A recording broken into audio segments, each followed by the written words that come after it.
वसुदेवसुतं देवं कंसचाणूरमर्दनं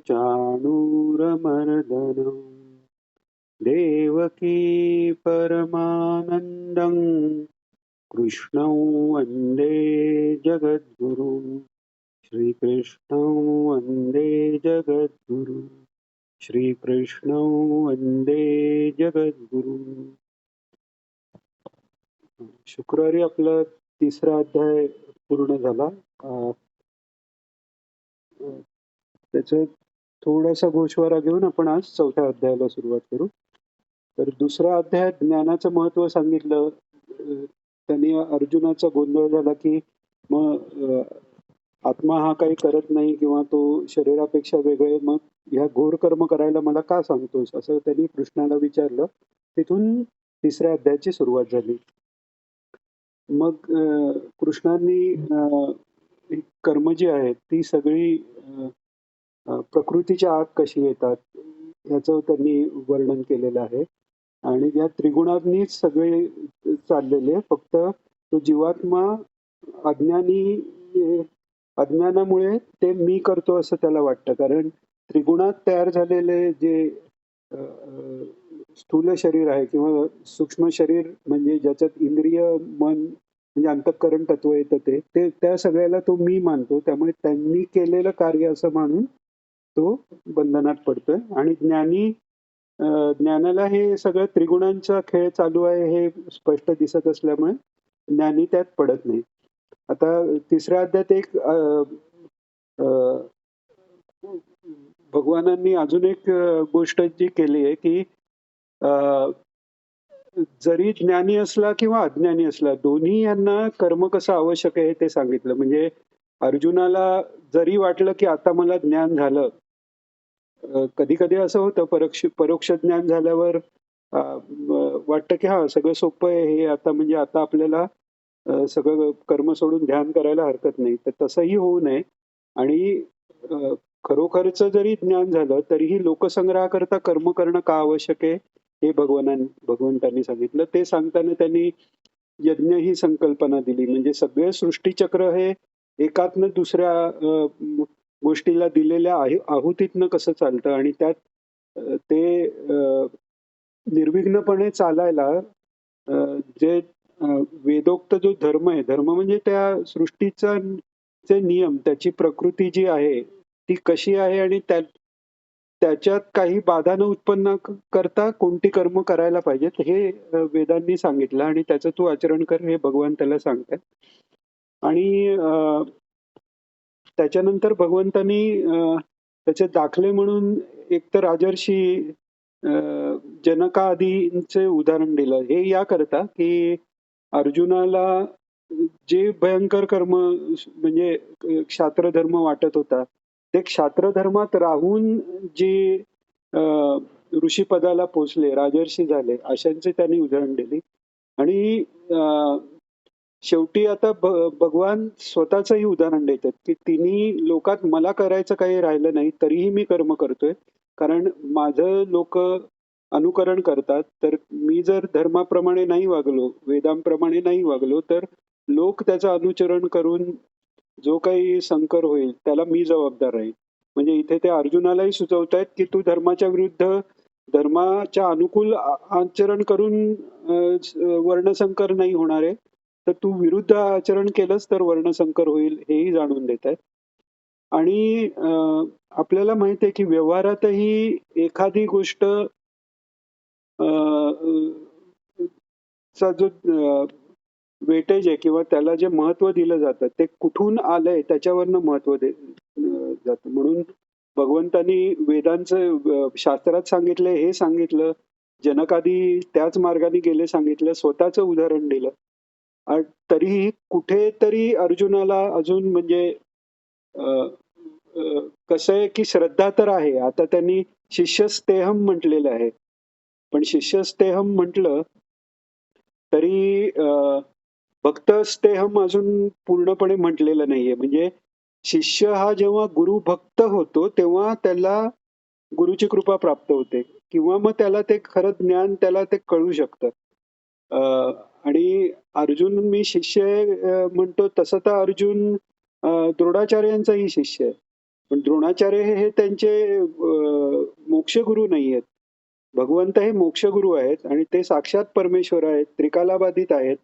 तरी एकीकडे त्यांच्या देवत्वाची जाणीव असून सुद्धा ती आपल्यालाही आपण स्वतः या अर्जुनाचा जसा विकास होत गेलाय त्या ह्याच्यात आपण कुठेतरी आपल्या स्वतःचं परीक्षण करत गेलो तरही आपल्याला हे वाटतं की आपण एकीकडे म्हणतो माझी ईश्वरावर श्रद्धा आहे आणि ते जरी असलं तरी उद्याचं आपल्याला भवितव्याची चिंता, याची चिंता ही लागून राहते. याचा अर्थ आपला कुठेतरी तो अ, अ, सकळ जीवांचा करीतो सांभाळ मज मोकलील ऐसे नाही असं जे एकनाथ महाराज म्हणतात. तर तितकं आपलं झालेलं नसतं.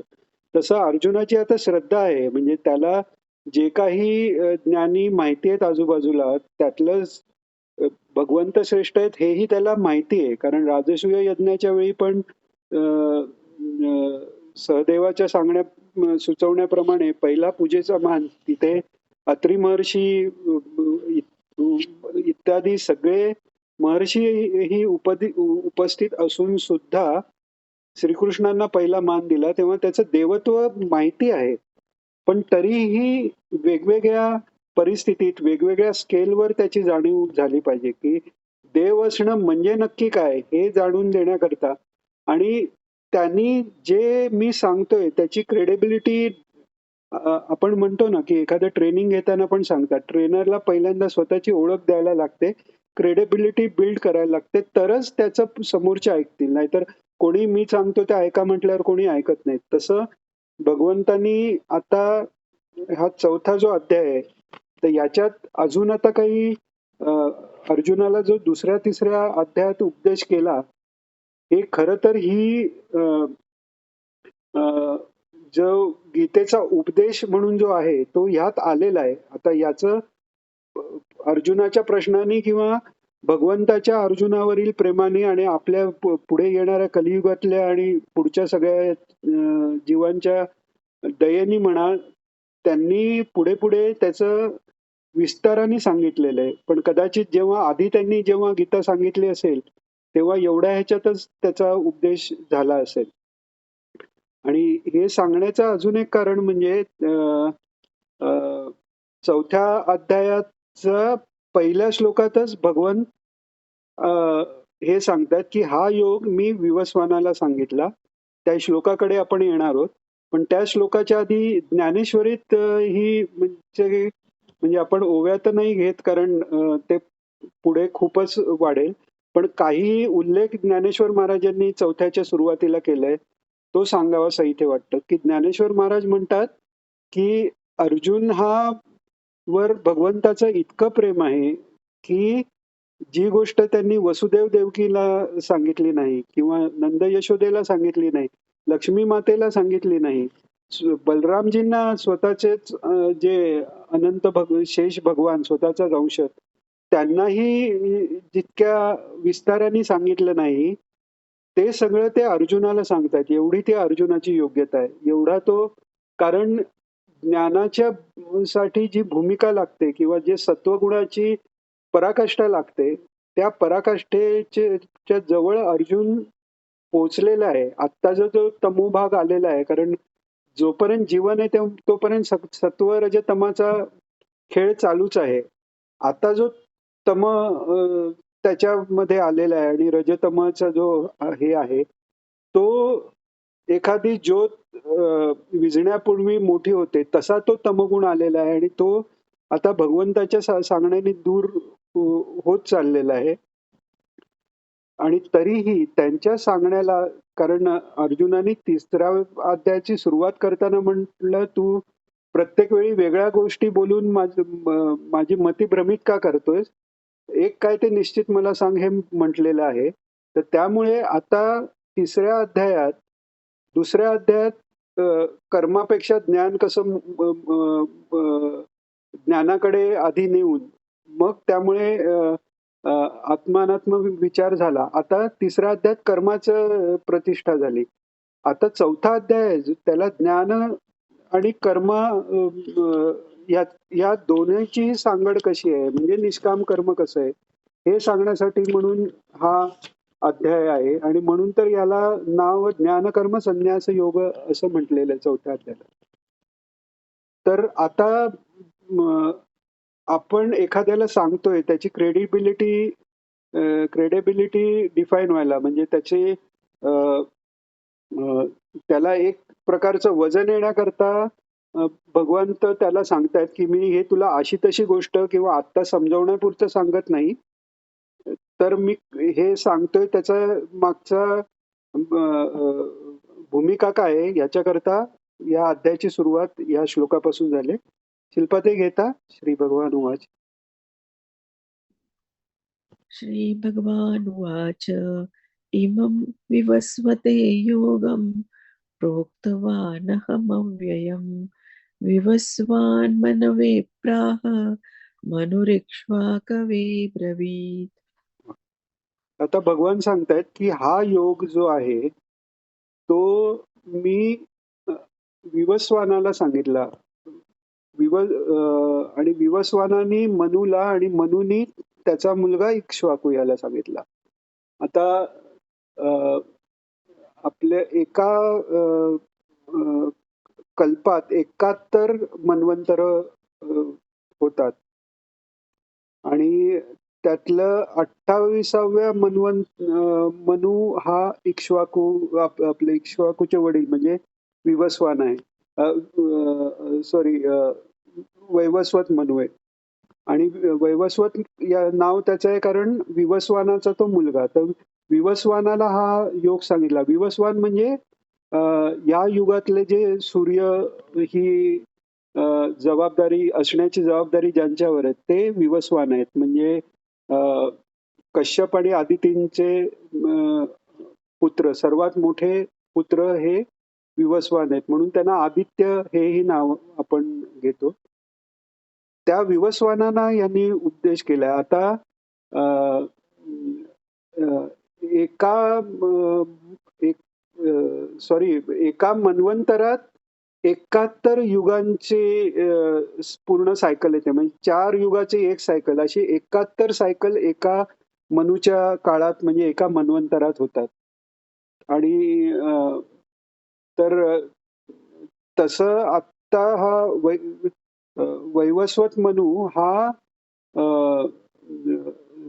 7वा मनू असून त्यातलं 28व्या युगांचं सायकल चालू आहे. म्हणजे इतक्या आधी तो मी सांगितलं असं हे भगवान सांगतायत. म्हणजे भगवान जेव्हा गीता सांगतायत तेव्हा 28व्या त्या अ, अ, विवस्वान मनूच्या 28व्या युगाच्या सायकल मधलं द्वापार युग संपत आलेलं आहे.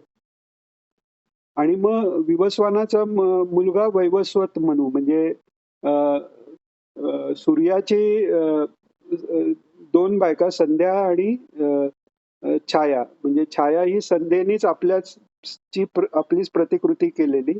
तर संध्येची मुलं हे श्राद्धदेव, अ, अ, यम आणि यमुना. आणि छायेचे हे शनिदेव हे छायेचे पुत्र आहेत. तर अ, हे हे जे श्राद्धदेव ते त्यांनाच विवस्वानाचा मुलगा म्हणून वैवस्वत मनू, श्राद्धदेव मनू हेच वैवस्वत मनू आहेत. आणि आपण जी याची मनूच्या नौकेची जी कथा जी वाचतो मत्स्यावताराची, ती या विवस्वान मनूची आहे. म्हणजे हे सांगण्याचं कारण की इतका प्राचीन हा वैवस्वत मनूची आहे. आणि त्याचे वडील विवस्वान हे सूर्यदेव, म्हणजे ते तर या युगांच्या सुरुवातीला झालेले आहेत. तर भगवान सांगतात त्या विवस्वताला, सूर्याला मी हा उपदेश केलेला आहे. त्यांनी मनूला केला. मनूचा मुलगा इक्ष्वाकू, आणि इक्ष्वाकूचाच वंश पुढे जाऊन त्याच्यात रघु, अ, दिलीप, हरिश्चंद्र हे सगळे राजे झाले. भगवान रामचंद्र त्याच कुलात उत्पन्न झाले. तर असा हा मी त्या इक्ष्वाकूला मी त्या विवस्वानाला सांगितलं असं भगवान सांगतायत, की त्यांनी अर्जुनाला लक्षात येईल की हे पुरातन ज्ञान आहे. हे काय मी आत्ता तुला तुझ्यापुरता केलेला माझं एक काय म्हणतात युक्तिवाद नसून हे ज्ञान पहिल्यापासून आहे आणि हे असलेलंच ज्ञान मी ते सुरुवातीलाच सूर्याला सांगितलेलं आहे. दुसरा श्लोक. एवं परंपरा प्राप्तम् इमं राजर्षयो विदुः सकाले नेह महता योगो नष्टः परन्तप. आता भगवान सांगतायत की ते हे परंपरेने आलेलं ज्ञान म्हणजे आता वैवस्वत मनूला कळलं, त्यांनी आपला पुत्र इक्ष्वाकूला दिलं. तर काही काही राजर्षी आहेत म्हणजे राजे असतानाच ज्यांना ऋषीची संज्ञा प्राप्त झाली म्हणजे जे आत्मस्वरूपापर्यंत ज्ञानप्राप्तीपर्यंत पोचले त्यांच्यापर्यंत हे थोडं पुढे गेलं. पण काळाच्या ओघात इतकी लाखोनी वर्ष गेल्यानंतर ते नष्ट झाले. म्हणजे ते ज्ञान पुन्हा प्रकट करायलाही अर्जुनाची निवड केली. हाही एक अर्जुनाचा मोठेपणा आपल्याला कळतो. आणि आधीच्या जन्मात अर्जुन नरनारायणामधला नर होता. म्हणजे भगवानांबरोबर जुळाभाऊ म्हणून जन्माला आलेले असे ते नरऋषी आहेत नारायणांबरोबर. तर तेही आपल्याला लक्षात येते. अर्जुनाची योग्यता इथे कळते. आणि इथे हे सांगताना म्हणजे कालामुळे हा योग लुप्त झाला हे सांगताना अर्जुनाला परंतप म्हटलेलं आहे. परंतप म्हणजे त्याचा एक अर्थ दुसऱ्याला ताप देणारा म्हणजे त्याच्या यांनी म्हणजे पराक्रमाने सगळ्यांना जिंकणारा किंवा दुसऱ्यांना हरवणारा ही असाही होतो. आणि तो परम तपस्वी अशा ह्यानेही घेता येतो. म्हणजे तप करण्यात जो उजवा आहे अशा ह्यानी पण त्यांनी अर्जुनाला परंतप म्हणजे त्यातली ती योग्यता वर येण्यासाठी म्हणून परंतप असं म्हटलेलं. तिसरा श्लोक. स एवायं मया तेद्य योगः प्रोक्तः पुरातनः भक्तोऽसि मे सखा चेति रहस्यं ह्येतदुत्तमम्. आता हा पण श्लोक खूप म्हणजे भावार्थाच्या दृष्टीने खूप महत्वाचा आहे. की ते म्हणतायत की हा जो योग आहे हा म्हणजे एकतर पुरातन पण आहे आणि हा एकदम गूढ म्हणजे रहस्यमय आहे. असा हा सगळ्यांनाच सांगितला जात नाही. तरी मी तुला सांगतोय याचं कारण तू माझा भक्तही आहेस आणि सखाही आहेस. म्हणजे आता अर्जुनाची ती लेवल आली की तो नुसता शिष्य नाही. त्यांनी भगवंताकडनं हे ज्ञान घेतल्यानंतर आणि तिसऱ्या अध्यायाच्या शेवटी भगवान सांगतात मला तिन्ही लोकात प्राप्त करण्यासारखं नाही. म्हणजे ते आता ईश्वर भावात आलेले आहेत आणि ते ईश्वर भावात आलेलं जे भगवंताचं तो आवेश आहे तोही अर्जुन ग्रहण करून त्याची श्रद्धा वाढत चाललेली आहे. फक्त ती आतून वाढलेली श्रद्धा विचारात पण त्याच्या ठोकताळा लागण्यासाठी भगवंतांनी ही हिस्ट्री म्हणा म्हणजे हा इतिहास पण सांगितलाय. आणि कुठे जर मनात अर्जुनाच्या शंका याच्याबद्दल असेल तर ती बाहेर यावी हाही त्यांचा उद्देश आहे. म्हणजे मी कधी कधी होतं ना लोक म्हणतात ईश्वराचा अवतार असलं तरी काय राम मनुष्य याला आले म्हणून त्यांना दुःख भोगणं साहजिक आहे. तर अवतार झाले म्हणून त्याचं ईश्वरत्व काही कमी झालंय किंवा अशी काही अर्जुनाची हे आहे का. आणि असली तर ती शंका बाहेर यावी. आणि फक्त अर्जुनाचीच नाही आपल्या कोणत्याही भक्ताची कधीही अशी जर शंका असेल तर ती निघून जाण्यासाठी म्हणूनही हा उल्लेख भगवान करतायत की मी विवस्वानाला हा उपदेश केला. आणि त्याचा आणि हेही सांगतायत की हा मी याला त्याला कोणाला करत नाही. म्हणजे तेव्हा विवस्वानाला केला त्याच्यानंतर आत्ता मी तुला करतोय. म्हणजे हे इतकं गूढ आणि इतकं महत्वाचं ज्ञान आहे. आणि म्हणूनच ज्ञानेश्वर महाराजांनी म्हटलंय की विवस्वानानंतर डायरेक्ट अर्जुनाला म्हणजे अर्जुनाच्या आधी देवकी, वसुदेव, उद्धवजींना पण नंतर झालेला आहे गीतेचा अवतार समाप्तीच्या वेळी त्यांना उद्धव गीतेचा उपदेश झालेला आहे. पण अर्जुनाला आधी झालेला आहे. तर म्हणून त्याचं महत्व जाणून देतात की अ, तू जे आता ऐकलंयस त्याचं महत्व किती आहे. आणि ज्ञानेश्वर महाराजजी ते 4थ्या अध्यायाच्या सुरुवातीला सांगतात की अ, आता श्रोते हो तुम्ही म्हणजे तुमच्या श्रोत्र इंद्रियात बाकी सगळी इंद्रिय आणा. म्हणजे ज्ञानेश्वर महाराज हे पण म्हणते मी श्रवणाने गीता देखील पण म्हणतात. म्हणजे ती कानाने मी ऐकली म्हणतात नाही, पाहिली म्हणतात. अशी सगळ्या इंद्रियांची शक्ती जी आहे ती सगळी तुमच्या श्रवणात घेऊन या. आपण जेव्हा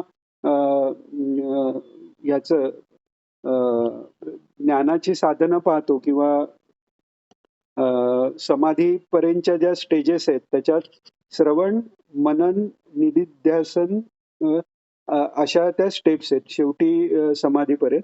पण त्याच्यात श्रवण म्हणजे नुसतं ऐकणं नाही. श्रवण याचा अर्थ आहे की सर्व इंद्रियाद्वारे ईश्वराचा बद्दल जे काही ज्ञान आहे त्याचं ग्रहण करणं.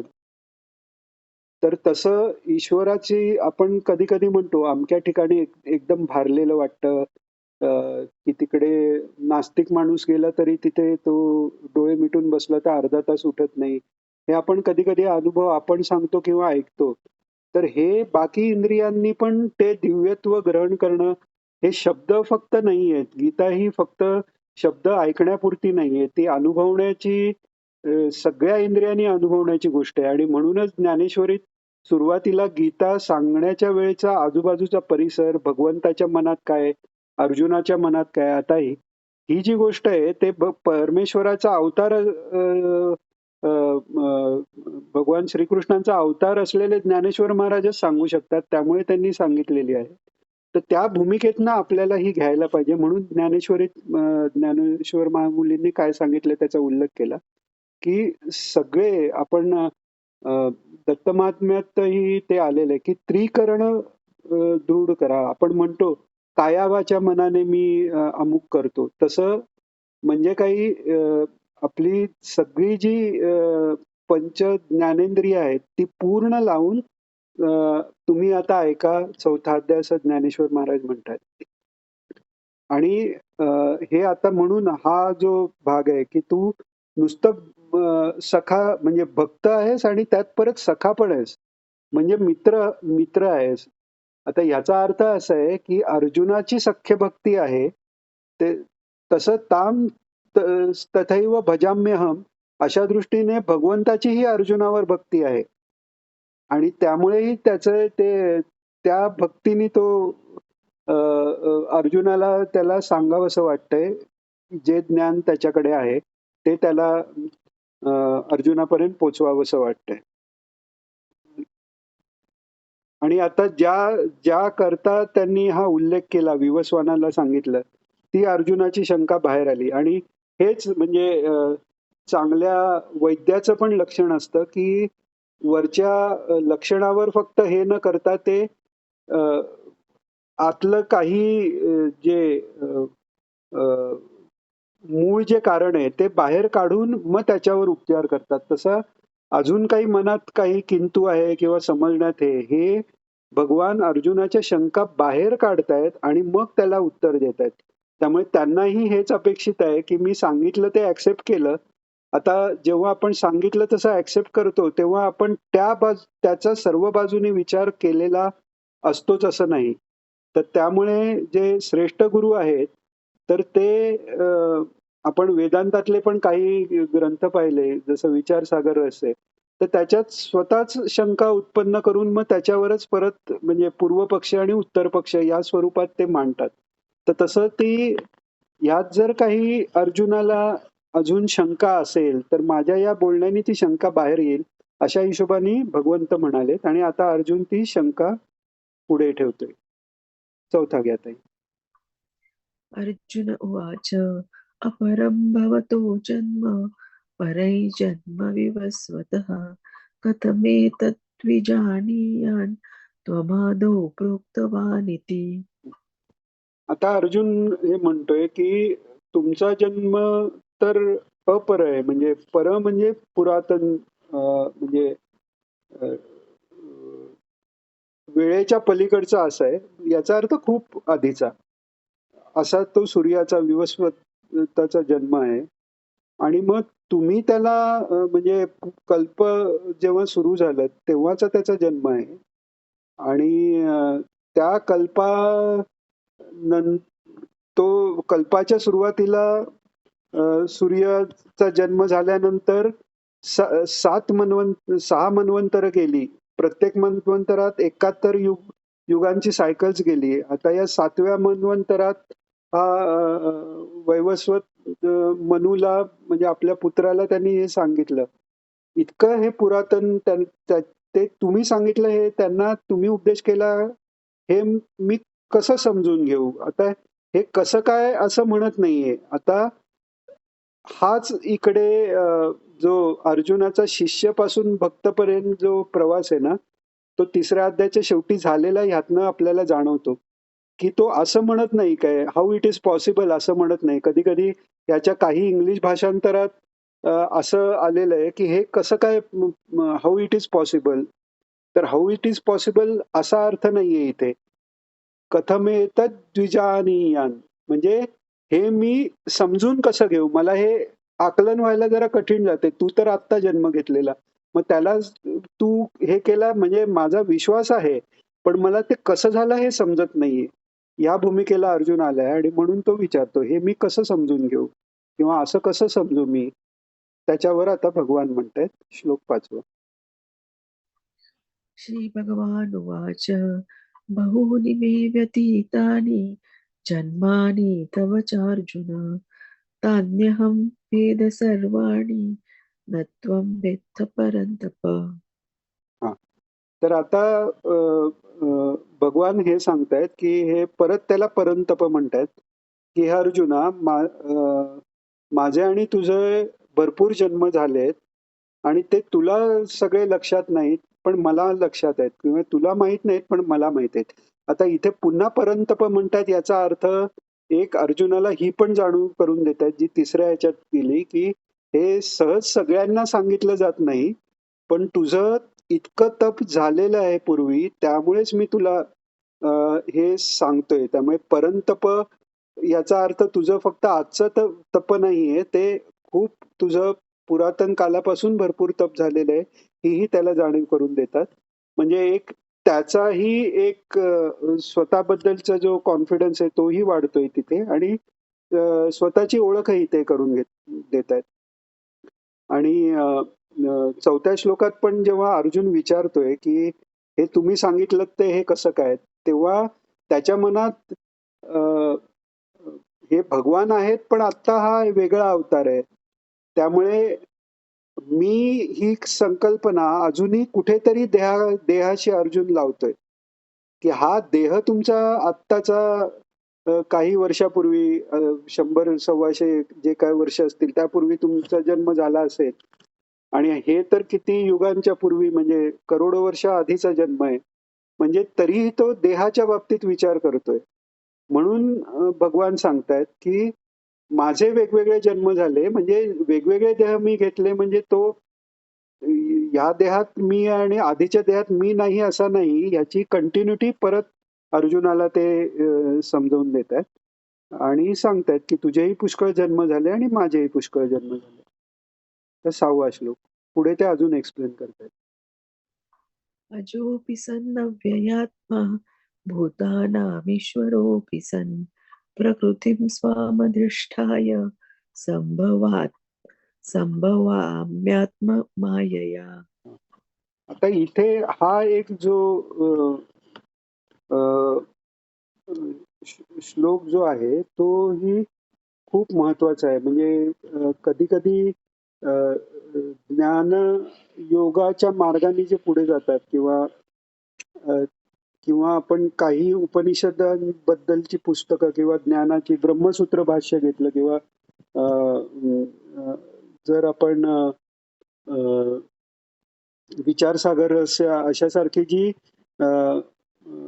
ब्रह्मज्ञानाचं प्रकटीकरण करणारी जी पुस्तकं आहेत, ती वाचताना कधी-कधी अ, अ, बुद्धिभेद लोकांचा होऊ शकतो. म्हणूनच त्या एक हंसराज स्वामींनी केलेल्या ग्रंथात त्यांनी एक वॉर्निंग आधी दिली की हे पुस्तक तुम्ही वाचू नका.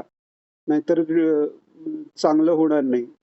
याचा अर्थ असा की ज्ञानाची योग्यता असल्याशिवाय ते ज्ञानाचे ग्रंथ वाचल्यावर बुद्धिभेद होतो. तो असा की ज्ञानांच्या ह्यानी जाताना कदाचित अशी भावना होऊ शकते की अवतार हेही मायेच्या आतले आहेत. आणि तर त्यामुळे जे परब्रह्म जे आहे त्याचा विचार करताना ते देह, अवतारांचे देह वगैरे ह्या गोष्टीही बाजूला ठेवाव्या लागतात, असा त्यांचा एक विचार प्रणालीत जाऊन भक्तीचा त्यांनी ऱ्हास होण्याची शक्यता असते. त्यामुळे वेदांतावरील ग्रंथ अधिकार असल्याशिवाय, अधिकारी गुरूंच्या मार्गदर्शनाशिवाय वाचू नये असं म्हणतात. तर त्याकरताही हा श्लोक महत्वाचा आहे की अवतार हे मायेच्या आत नाही, माया त्यांच्या अंडर आहे. आणि म्हणून इथे भगवान सांगतायत की अजोपी म्हणजे अज म्हणजे जो जन्मलेलाच नाहीये असा मी आहे. कारण जन्मणे याचाच अर्थ मायेच्या आत आलं असं आहे. त्यामुळे माझे जे जन्म झालेत हे तुला वाटतायत, हे मायेच्या प्रभावाने नाही झालेत. माझ्या अ, अ, ताब्यात जी माया आहे तिच्याकडनं मी हे केलेलं आहे. हा खूप मोठा फरक आहे. म्हणजेच हे भगवंतांनी आपलं सच्चिदानंदत्व कायम ठेवूनच हे अवतार जे सगुण रूप आहे, श्रीकृष्ण हा अवतार म्हणून जसा आहे तरी तसाच तो परब्रह्म परमात्मा सर्वत्र व्यापी कायमचाच आहे आणि त्याच रूपाने आहे. कृष्णस्तु भगवान स्वयं म्हणजे भगवानस्तु कृष्णम स्वयं असंही तेच आहेत. इथे ते जशाच्या तशा रूपातच आले. म्हणजे अवतार घेतला तेव्हा पण त्यांनी त्याच रूपातच आले. मग देवकी मातेनी विनंती केली की तुम्ही बालरूप धारण करा, कारण कंस येईल आणि तिला आपलं बाळ असं बघण्याची ही इच्छा होती. तर सांगायची गोष्ट अशी की जो आकार किंवा जे रूप जे भगवंताचं आहे ते सच्चिदानंद आणि ते सगुण रूप दिसताना मर्यादित दिसलं तरी ते अमर्याद सर्वव्यापी सर्वशक्ती असलेलं, सर्व कालात असलेलं असंच रूप आहे. आणि हे म्हणजे ज्ञानेश्वरीत खूप सुंदर प्रकारे ज्ञानेश्वर माऊलींनी एक्सप्लेन केलेलं आहे. त्या दृष्टीने हा श्लोक महत्वाचा आहे की मी सगळ्या भूतांचा ईश्वर आहे. म्हणजे जे जे जन्माला येतात, भूत म्हणजे जे झालेले, भू म्हणजे होणं, म्हणजे त्या दृष्टीने त्या मायेचाही करता म्हटलं, अकर्ता म्हणजे करता आहे पण माझ्यात कर्त्याची जाणीव नसली तरी ती माया ही, ती प्रकृती ही माझ्या अंडर आहे, स्वाम अधिष्ठ आहे, माझ्यावर अधिष्ठित आहेत. जन्म बाकीचा ज्यांचा जन्म आहे जी माया म्हणून कदाचित ज्ञान मार्गाने सोडता येईल, भक्ती मार्गात तर काहीच माया म्हणून सोडलेलं नाही, सगळंच ईश्वराची लीला म्हणून ज्ञानेश्वर माऊलींनी चिद्विलास सांगितलेला आहे की हा चित शक्तीच्या भगवंताचा विलासच हे सगळं जग आहे. आणि म्हणूनच ते सर्व ईश्वरची माझे घर हे त्यांची भावना आहे. पण ज्ञान मार्गाच्या दृष्टीने जगन्मिथ्या म्हणायचं तर त्या जगन्मिथ्यामध्ये अवताराचा जे हे इन्क्लूड करतात ती फार मोठी चूक आहे. आणि म्हणूनच ही चूक होते. म्हणूनच 12व्या अध्यायात भगवान सांगतात की क्लेशोधिकतरस्तेषाम, अव्यक्त रूपाची हे करणं ही क्लेशोधिकतरस्तेषाम म्हणजे जे व्यक्त आहे ते तो नाहीये असं मानण्याची भीती उत्पन्न होते. आणि व्यक्त आहे तो नाहीये म्हणजे परमेश्वर एकमेव अद्वितीय नाहीये असं म्हटल्यासारखा होतो. हा मोठा प्रमाद ज्ञान मार्गाने जाणाऱ्यांचा होऊ शकतो. जेव्हा सगुण रूप हे किंवा दिसणारं जग हेही ईश्वरापेक्षा वेगळी अशी माया आणि ती भासमान आहे. म्हणजे ईश्वरापेक्षा वेगळा भास तरी काहीतरी एक्झिस्ट करतो किंवा असू शकतो हे मानण्यासारखं आहे. पण भक्त तसं मानत नाही. तो भास ही पण त्याची एक लीला मानल्यामुळे सर्वत्रच भगवान आहे. त्याला डोळे मिटले तरी भगवान आहे, डोळे उघडले तरी भगवान आहेत. सगळीकडे त्यांना भगवान दिसतात. तर याकरता हा 6वा श्लोक फार महत्वाचा आहे. आणि म्हणून ते सांगतात, मी माझ्याच मायेला हाताशी घेऊन परत प्रकट होत असतो. पुन्हा एकदा याचा अर्थ माझं सगुण स्वरूप मायेनी बनलेलं असं नाही. ते चित स्वरूपच आहे. पण ते मायेत असलेल्या लोकांना दिसण्या इतका तो मायेतला फरक मायेला हाताशी करून मी घेतो. नाहीतर भगवंताचं सरळ समोर असलेलं स्वरूपही दिसणं याच्यासाठी ती त्या मायेतल्या जीवांना मायेतल्या डोळ्यांनी दिसायला पाहिजे. हा तो मायेचा आधार तिकडे ते म्हणजे मायेचा आधार नाही, मायेला ते मायेकडनं ते करून घेतात. मायेलाच यांचा आधार आहे. आता 7वा श्लोक आहे. त्याला 2च मिनिटं राहिली. हा मग हे घेऊया, प्रार्थना घेऊ.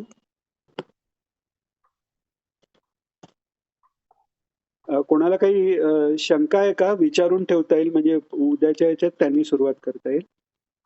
नाहीतर 7:54 आपण प्रार्थना म्हणू. 1 मिनिट आहे. किंवा कशावर अधिक स्पष्टीकरण जर हवं असेल पुढच्या ह्याच्यात तर सांगून ठेवा. मग पुढच्या ह्याच्यात ते घेता येईल. ठीक आहे. नसेल तर आपण प्रार्थना घेऊ. योगेशं सच्चिदानन्दं वासुदेवं व्रजप्रियं धर्मसंस्थापकं वीरं कृष्णं वन्दे जगद्गुरुं श्रीकृष्णं वन्दे जगद्गुरुं श्रीकृष्णं वन्दे जगद्गुरुं. जय श्रीकृष्ण सर्वांना.